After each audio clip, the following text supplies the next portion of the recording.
Graças e louvores sejam dados a todo momento. Graças e louvores sejam dados a todo momento. Graças e louvores sejam dados a todo momento. Querido seminarista Igor, também queremos cumprimentar na pessoa da vereadora Rose, todas as autoridades públicas aqui. Queridos irmãos fiéis, na pessoa dos ministros, esse dia também tão especial, a quem recordamos dos enfermos que são assistidos nas casas, os que são assistidos nos hospitais, mas lembrar também das crianças e jovens, da catequese, que junto com outros fiéis fizeram esse bonito tapete, hoje de manhã. Render graças a Deus por cada um daqueles que colocaram, de algum modo, a sua vida a serviço para a realização desse tapete. Que alegria, irmãos. Qual é a origem da solenidade de Corpus Christi, afinal? Por que estamos aqui? Já lá em 1264 é que se começou a solenidade de Corpus Christi ao redor de todo o mundo. Mas o porquê em 1264? A origem está ligada já a uma religiosa chamada Juliana, hoje Santa Juliana, que tinha visões e que o Senhor já lhe mostrava a necessidade de ter uma festa para a Santa Eucaristia de modo público. Santa Juliana vai até um sacerdote que mais tarde haverá de ser eleito Papa Urbano IV. E aquilo ficou no coração de Papa Urbano IV. Nesse mesmo contexto, na Itália, um sacerdote que tinha dúvidas sobre a presença real de Cristo na Eucaristia. Numa de suas missas, em Bolsena, cidade da Itália, ao pronunciar as palavras da consagração, começa a gotejar sangue. E esse sangue mancha o corporal. O corporal é um tecido que nós colocamos por baixo de tudo aquilo que vai ser consagrado. Um pano. E esse corporal manchado de sangue, ao receberem a notícia, e na época já era Papa Urbano IV, recorda das visões de Santa Juliana, e a partir de então começa-se a solenidade de Corpus Christi, como essa confirmação de que o Senhor quer ser adorado e conhecido publicamente. E por que na quinta-feira? Porque foi numa quinta-feira que aconteceu o milagre? Porque foi numa quinta-feira que Santa Juliana foi conversar com o Papa? Não. O que acontece numa quinta-feira? Do que nós recordamos? Da instituição da Santa Eucaristia e do sacerdócio. Portanto, a solenidade de Corpus Christi é colocado sempre na quinta-feira, após Santíssima Trindade, nos recordando desse dia, da instituição de Nosso Senhor, da Santa Eucaristia. Mas por que já não fazer na Quinta-feira Santa? A Quinta-feira Santa nos leva a um outro espírito, uma outra espiritualidade. O centro é Cristo, mas recordemos que na Quinta-feira Santa a igreja toda termina em silêncio, vivendo os momentos da paixão de Nosso Senhor, que passa a noite inteira em adoração, vigília e oração. Mas Nosso Senhor quer ser conhecido de modo público. E por isso, então, a solenidade de Corpus Christi, numa quinta-feira como a de hoje. O Senhor quer ser conhecido publicamente. O que é esse ser conhecido publicamente? É Ele lá e nós cá. É assim? Por que nós comungamos? Porque nós merecemos. É assim? Porque nós somos dignos. Porque eu tenho direito. Por que nós comungamos? O próprio corpo de Cristo. Beato Carlo Acutis diz que, ao comungar frequentemente, nos assemelhamos cada vez mais a nosso Senhor Jesus Cristo. Também dizia, a Eucaristia é a minha autoestrada para o céu. Comungamos para quê? Para nos unirmos a Cristo, não é assim? Em outras palavras, e não é difícil essa palavra, para nos cristificarmos. Cristo fazer-se presença nas nossas vidas. Não de modo externo, o Senhor lá e eu cá. Não, é Cristo dentro de mim. O Senhor quer ser conhecido, sobretudo através de nossas vidas, não é assim? É para isso que nós comungamos. Porque se não for para nos esforçarmos em nos tornarmos outros Cristos, alguma coisa está errada. Cada vez que recebemos Jesus na Santa Eucaristia, se isso não causa coisa alguma em mim, não me impele a melhorar as minhas virtudes, os dons que recebi de nosso Senhor, se não me impele a deixar para trás e converter aquilo que me afasta de nosso Senhor, então a Eucaristia torna-se um algo externo a nós, ainda que o comunguemos. Nosso Senhor quer ser conhecido publicamente, através também de nossas vidas. Hoje nós escutamos no Evangelho de Lucas, do versículo 11 em diante, mas eu gostaria de voltar desde o primeiro versículo de Lucas, para contextualizar melhor. Nosso Senhor, no versículo 1 diz, o evangelista, Jesus convocou os 12 e deu-lhes poder e autoridade para expulsar toda espécie de demônios e curar as doenças. Enviou-os a proclamar o reino de Deus e a curar os enfermos. O que é proclamar o reino de Deus, senão orientar o coração dos discípulos para a vida eterna, não é assim? E o que é curar os enfermos, se não olhar para as necessidades imediatas? Não tirar o olhar e o coração da vida eterna, mas não menosprezar as necessidades imediatas, não é assim? Jesus enviou-os a proclamar o reino de Deus e a curar os enfermos. Esses homens foram pelas cidades e povoados, proclamando o reino de Deus e curando os enfermos. Mais à frente vai mostrar que eles voltam animados e começam a contar a nosso Senhor tudo o que havia feito. Versículo 10. Ao voltarem, os apóstolos contaram a Jesus tudo o que haviam feito. Ele os tomou consigo e, ficando a sós com eles, retirou-se. Jesus queria fazer o quê? Levar eles a rezar, não é assim? Estão precisando descansar também. Trabalharam muito. Vamos descansar a sós com eles. Versículo seguinte. As multidões souberam disso e o seguiram. Acabou as férias. Quando pensou em ter folga, acabou o sossego. Ele os acolheu. Como a palavra é viva na nossa vida. Quantas vezes os deveres nos chamam, não é assim? Os deveres nos chamam. A mãe das crianças pequenas aí, né? Quantas vezes a missão te chama a se levantar da cama, 2, 3, 4 da madrugada, né? Assim, né? As mães, né, que já passaram por isso, né? São os deveres que nos chamam. Quando eu penso que vou descansar, né, é o dever que chama.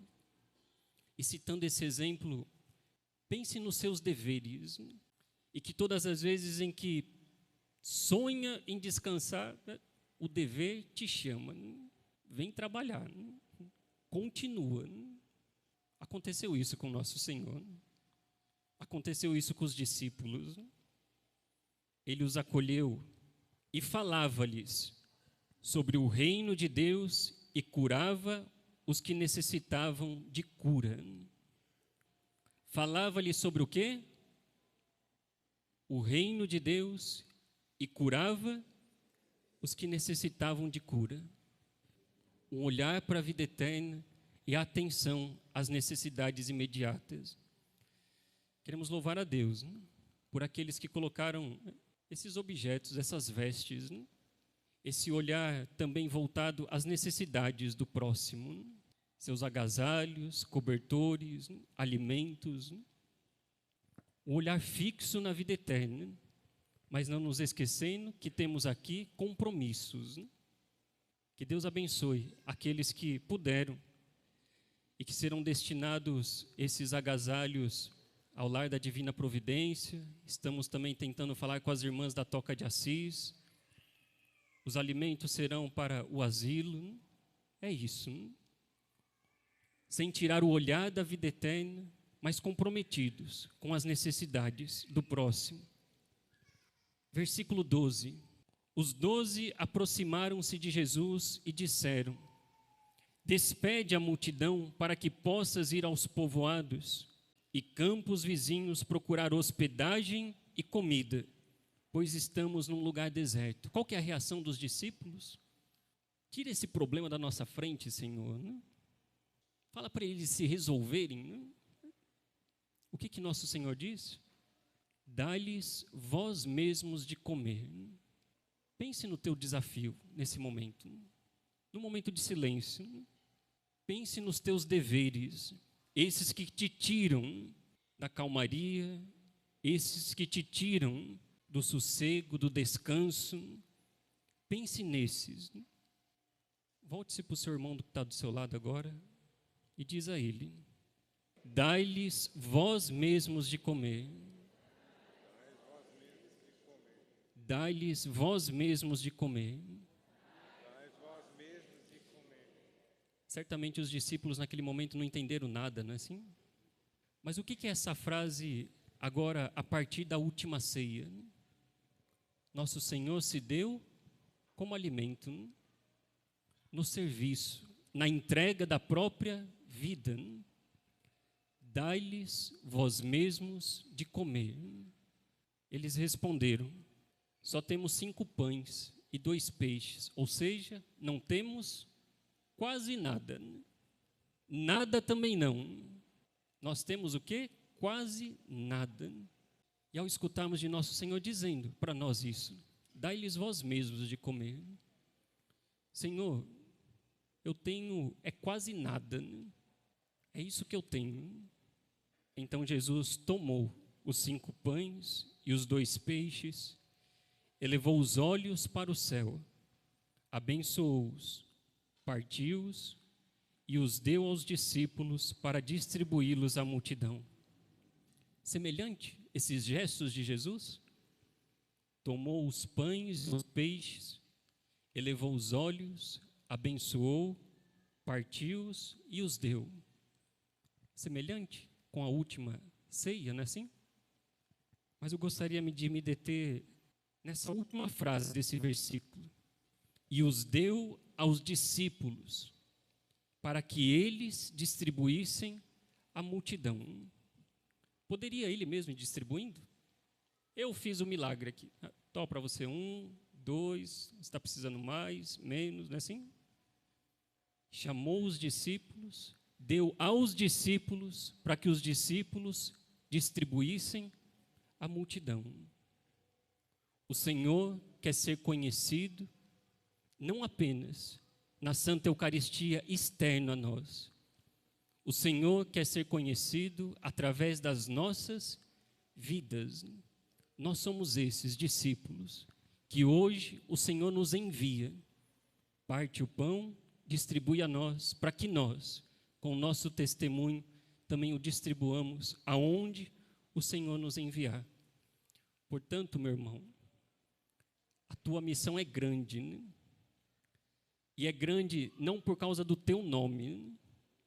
É grande porque aquele que nos chamou é grande, né? E a obra que um dia Ele começou nas nossas vidas vai se cumprir. A nós cabe confiança, perseverar na palavra e de modo especial na Santa Eucaristia, porque é a Santa Eucaristia que nos transforma e dá a graça necessária para cada situação de nossas vidas. Queremos colocar a vida de todos os casais no altar do Senhor. E hoje, colocar as crianças e jovens. Mencionava a frase de Beato Carlo Acutis, não à toa, de propósito. Beato Carlo Acutis seria canonizado no dia 24 de abril, mas devido ao falecimento de Papa Francisco, foi adiado. Mas alguns detalhes de Carlo Acutis chamam a atenção a nós e a vocês jovens e crianças de modo especial. Beato Carlo Acutis morreu aos 15 anos. Nasceu no dia 12 de outubro de 91. O que a gente celebra 12 de outubro? Aparecida. Antes de ser canonizado, o processo de canonização, antes vem a beatificação. É necessário comprovar um milagre, recorrendo à intercessão daquele servo de Deus. O milagre que oficializou a beatificação de Carlo Acutis, o grande Brasil. Uma criança com uma doença congênita rara, recorrendo à intercessão de Carlo Acutis à época, foi constatado a cura e o milagre. Brasil. Dissemos há pouco que ele não foi canonizado em abril. E vai ser canonizado quando? 7 de setembro. Independência do Brasil. Não sabemos o que, mas certamente Carlo Acutis tem muito a dizer à nossa nação. Jovens, foi um jovem comum. As fotos que se tem de Carlo Acutis é moletom, camisetas que vocês usam, calça jeans, tênis Nike, gostava de jogar bola, futebol, bicicleta, jogava videogame com equilíbrio, estudava, se dedicava aos seus afazeres dentro de casa, entendia a sua missão na casa, nos estudos, aonde quer que fosse, a partir do quê? Da Santa Eucaristia.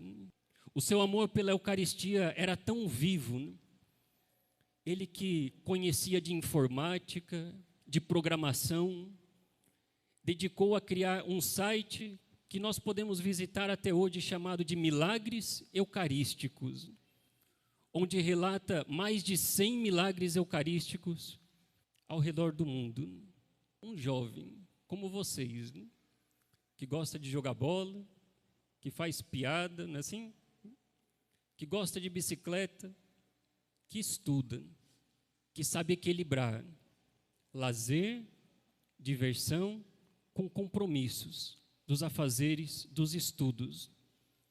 Que Carlos Acutis interceda pelos nossos jovens, por esses jovens que aqui hoje dedicaram a sua vida para construir e confeccionar esse tapete onde nosso Senhor vai passar, porque Ele merece o melhor de nós em primeiro lugar. E aquilo que nós temos de melhor, traduzimos e expressamos em gestos como esse do tapete. E ao falar em nosso Senhor merece o melhor, sempre que a hóstia é consagrada, não guardamos Jesus em qualquer lugar. Jesus é colocado sempre em um objeto que se chama teca. Nós não tínhamos uma teca para o Santíssimo Sacramento, ostensório, porque a nossa hóstia ela é bem grande e precisamos então adquirir essa teca, também chamada de caixa, porque ela é grande, mas uma teca. Então, nesse dia da solenidade de Corpus Christi, queremos render graças a Deus por todos vocês, que de algum modo ajudaram a também comprarmos e adquirirmos essa peça que daqui a pouco será utilizada para guardar aquele que é infinitamente maior do que qualquer valor, nosso Senhor Jesus Cristo.